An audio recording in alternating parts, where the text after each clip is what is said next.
So Justin Trudeau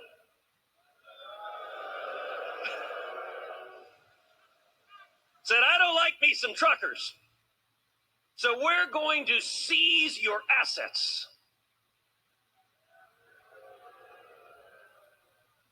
So then the court went to try to seize the crypto that was being given to the truckers. And I don't know how many of y'all saw a letter that I actually want to read from. It's a letter from a company, Bitcoin company called Nunchuck. Here's part of the letter. Dear Ontario Superior Court of Justice, our software is free. We do not collect any user identification information beyond email addresses. We also do not hold any keys. Therefore, we cannot freeze our users' accounts.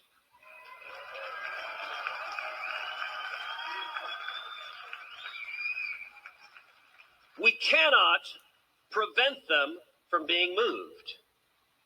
We do not have the knowledge of, quote, the existence, nature, value, and location of our users' assets. This is by design. Please look up how self-custody and private keys work. When the Canadian dollar becomes worthless, we will be here to serve you too.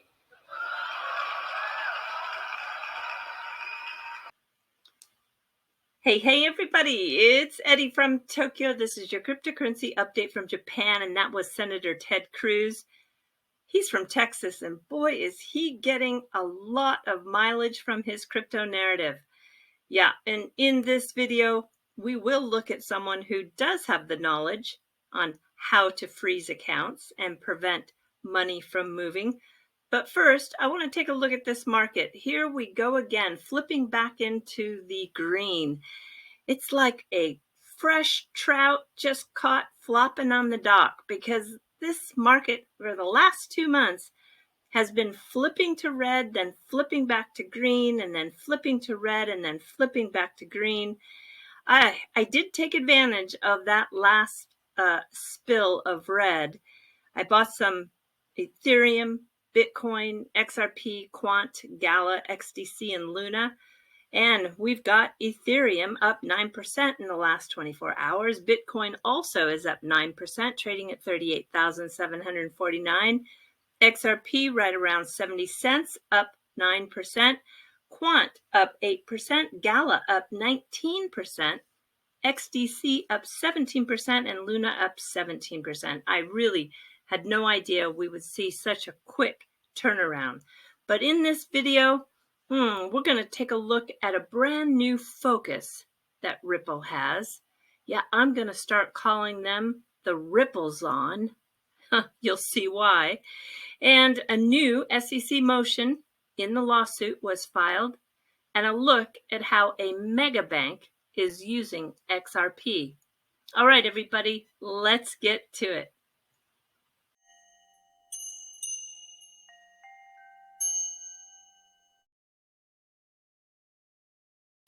Well, here we have the world leaders. They are divided on whether to eject Russia from the SWIFT payment system.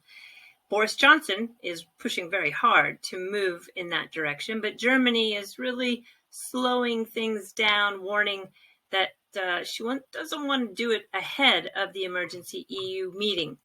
Well, while they're divided, most of the people around the world are not divided. There is really great support for the country, Ukraine. And here we have the EU headquarters sporting the flag colors of Ukraine. And I think it's the whole world is watching. But what is really at the bottom of why SWIFT is still not been yanked from the usage of Russia is because of two things. There's crypto and there's China. I think the last thing that the United States wants to see is that SWIFT doesn't have the bite as it is meant to have to get people to do the right thing. And if they can prove that crypto works in transferring of value for outside of the banking system, that is really the last thing governments want to see. And then you have the alternative system that China has. And if we take SWIFT access away from Russia, they're going to be forced to use either or both these other alternatives. And that is just going to have a really bad look for the United States. So this is why you have the hesitation. And I think it was just within the last hour, Biden said that it is a last resort in regards to kicking Russia out of SWIFT. I personally don't see it happening. All right, let's take a look at a new motion that was filed in the SEC versus Ripple case. So don't forget the handwritten notes that were taken by Matthew Esterbrook for Elad Roisman. This goes back to a meeting where David Schwartz and Brad Garlinghouse were with the SEC in 2018. Now, the notes appeared when a drawer was being cleaned out, and that was done by Matthew. He discovered them quite late, but brought them forward, and now the SEC wants to keep them private. It is something that they're downplaying. They say that it's not that important and that this meeting was not a proper forum for a discussion. So these notes that go to a 50-minute long meeting, the judge is going to have a look and she'll make the decision. And Jeremy weighed in on this a little bit and said that I don't think the judge orders these notes to be produced. The SEC does a good job of laying out its argument in the first part, and I think the second and third arguments are particularly compelling. So if the SEC wins this motion, remember, it's a small battle in this litigation.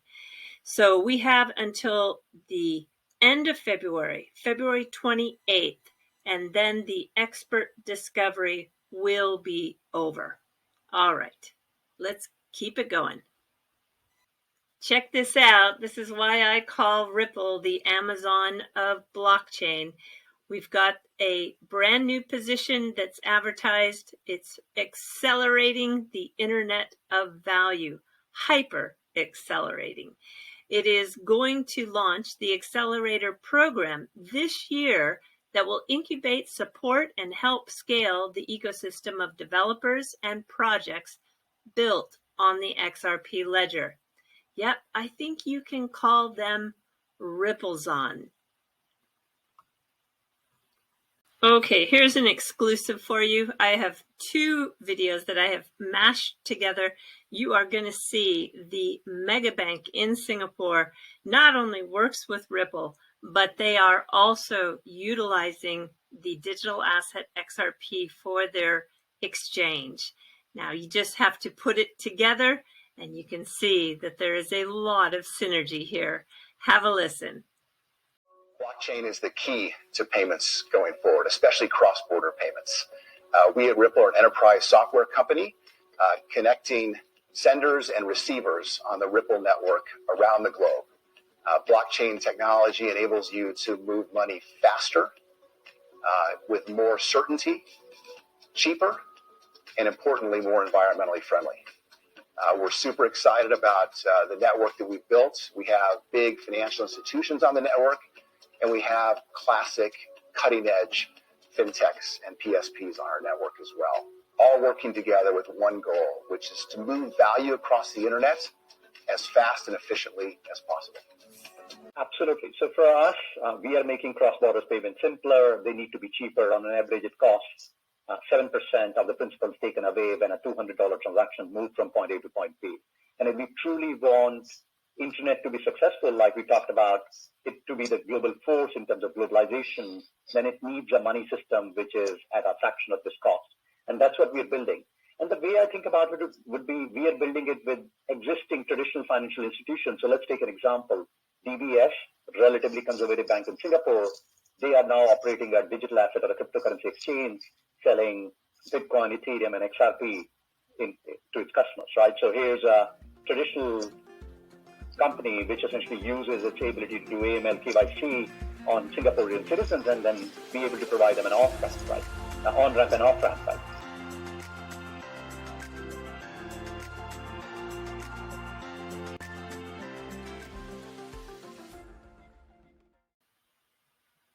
That's a lot of great synergy that we see with the Singaporean mega bank that builds with Ripple.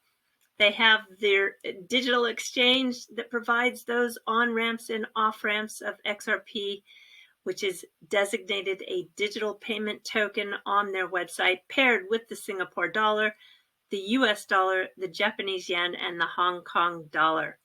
Yes, I really think that is fantastic.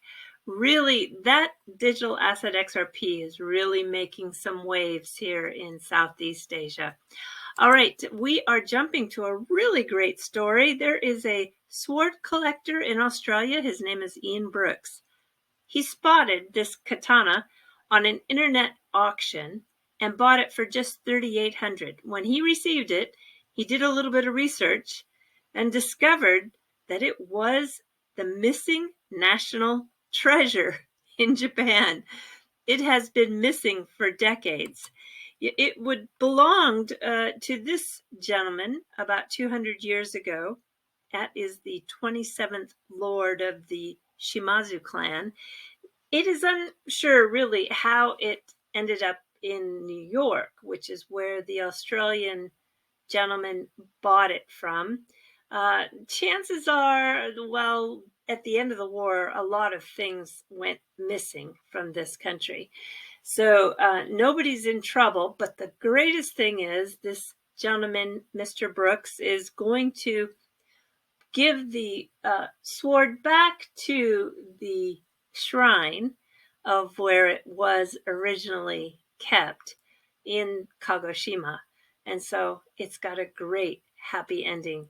I'll put a link to that Twitter feed where you can take a look at his opening of the katana, and you can get a little bit of a better description and detail of it. I want to show you the Suba here. It's just really beautiful.